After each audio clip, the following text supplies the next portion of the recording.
మార్కాపురంలో దివ్యాంగులకు ఉచిత ట్రై సైకిళ్లు పంపిణీ. ఈ రోజు మార్కాపురం పట్టణంలో సౌజన్య ఫంక్షన్ హాల్లో అర్హులైన దివ్యాంగులకు ఆంధ్రప్రదేశ్ ప్రభుత్వం మంజూరు చేసిన ఉచిత ట్రై సైకిల్ పంపిణీ జరిగింది. ఈ కార్యక్రమానికి ముఖ్య అతిథులుగా రాష్ట్ర సాంఘిక సంక్షేమ శాఖ మంత్రులు శ్రీ డోల బాల వీరాంజనేయ స్వామి, మార్కాపురం శాసనసభ్యులు శ్రీ కందుల నారాయణ రెడ్డి, కనిగిరి శాసనసభ్యులు శ్రీ ఉగ్ర నరసింహారెడ్డి, గిద్దలూరి శాసనసభ్యులు శ్రీ ముత్తమల అశోక్ రెడ్డి, ఎర్రగొండపాలెం టీడీపీ ఇన్ఛార్జ్ శ్రీ గూడూరి ఎరిక్షన్ బాబు, మార్కాపురం జిల్లా కలెక్టర్ శ్రీమతి ఎం విజయ సునీత, జిల్లా జాయింట్ కలెక్టర్ శ్రీ పులి శ్రీనివాసులు, ఇతర జిల్లా ఉన్నతాధికారులు పాల్గొన్నారు.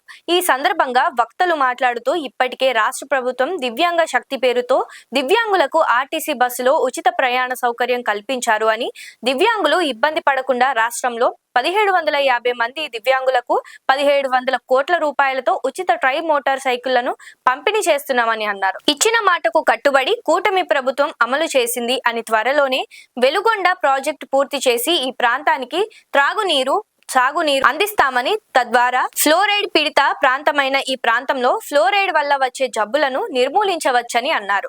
ఇప్పటికే ఈ ప్రాంతం మార్కాపురం ప్రత్యేక జిల్లా ప్రకటించామని, హార్టికల్చరల్ హబ్ ద్వారా ఈ ప్రాంతాన్ని మరింత అభివృద్ధి చేస్తామని అన్నారు. ఈ సందర్భంగా లబ్ధిదారులు ట్రై సైకిల్ తాళాలను అతిథులు అందించారు. ఈ కార్యక్రమంలో దివ్యాంగులు తమ సంతోషం వ్యక్తం చేశారు.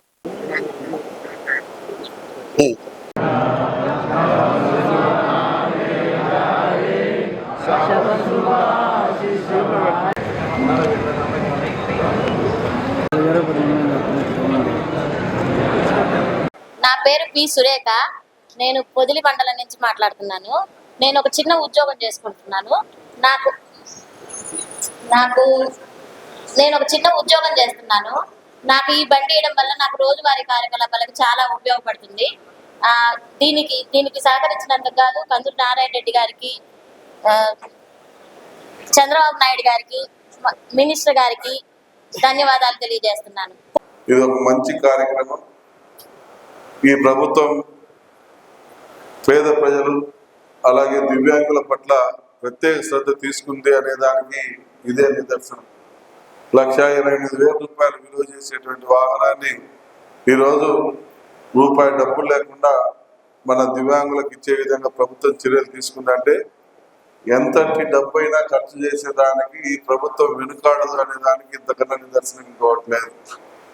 అలాగే ఇదే కాకుండా ఇంకా దివ్యాంగులకు ఇంకా భవిష్యత్తులో ఇంకా ఎక్కువ ఇచ్చేదానికి కూడా మన మంత్రి గారి ఆధ్వర్యంలో మనకు ఆచరణలో సాగబోతా ఉంది. ఎందుకంటే ఈ శాఖ కూడా మన మంత్రి గారిది, మన జిల్లా మంత్రి గారిది. అందుకని మన జిల్లాలో ఫ్లోరిన్ బాధితులుగా ఈ ఫ్లోరైడ్ ఎఫెక్ట్ తోటి ఎక్కువ అంగవైకల్యం పొందినటువంటి మన జిల్లాలో ఉన్నటువంటి వారు చాలా ఎక్కువ మంది ఉన్నారన్న విషయం మంత్రి గారి దృష్టిలో ఉంది. మంత్రి గారు మన జిల్లాలో అంటే ఉమ్మడి జిల్లా కావచ్చు, మన పాత ఒంగోలు జిల్లా కావచ్చు, లేదంటే మన మార్కాపురం జిల్లా కావచ్చు, ఈ 2 జిల్లాలలో వికలాంగులకు అందరికీ సాధ్యమైనంత వరకు న్యాయం చేద్దామనేటువంటి ఆలోచనలో మన మంత్రి గారు ఉన్నారు. ఎంతవరకు క్రైటీరియా తీసుకొని పర్సంటేజ్ని కొద్దిగా రిలాక్సేషన్ ఇచ్చి వికలాంగులకు సాధ్యమైనంత వరకు న్యాయం చేయమని చెప్పి మేము 3 ఎమ్మెల్యేలు ఇన్ఛార్జ్ గారు కూడా రాత్రే మంత్రి గారితో డిస్కస్ చేశాం. ఎందుకంటే ఈ అంగవైకల్యం అనేది మనం ప్రాంతంలో చేసుకున్నటువంటి మన దౌర్భాగ్యం. ఎందుకంటే మనం ఆ ఫ్లోరిన్ నీళ్ళు తాగడం వల్ల మన ప్రాంతానికి ఈ అంగవైకల్యం అనేది సంభవిస్తూ ఉంది. కాబట్టి మన ప్రాంతంలో ఆ అంగవైకల్యం పోవడానికి ప్రభుత్వం అనేక చర్యలు కూడా చేపడతా ఉంది. ఇటీవల కాలంలో మన ప్రాంతం అంతా కూడా సాగర్ జలాలతో నింపాలని, ఇంటింటికి పైప్ లైన్ కనెక్షన్ ఇచ్చి సాగర్ నీళ్ళని తాపాలని, దానివల్ల భవిష్యత్తులో ఫ్లోరిన్ ఎఫెక్టెడ్ బారిన పడకుండా ప్రజల్ని కాపాడాలన్న లక్ష్యంతో ఈ ప్రభుత్వం బ్రహ్మాండంగా పనిచేపిస్తా ఉంది. శరవేగంగా పనులు జరుగుతూ ఉన్నాయి. రాబో సంవత్సరంన్నర కాలంలో ప్రతి ఇంటికి ట్యాప్ కనెక్షన్ అనేది రాబోతా ఉంది.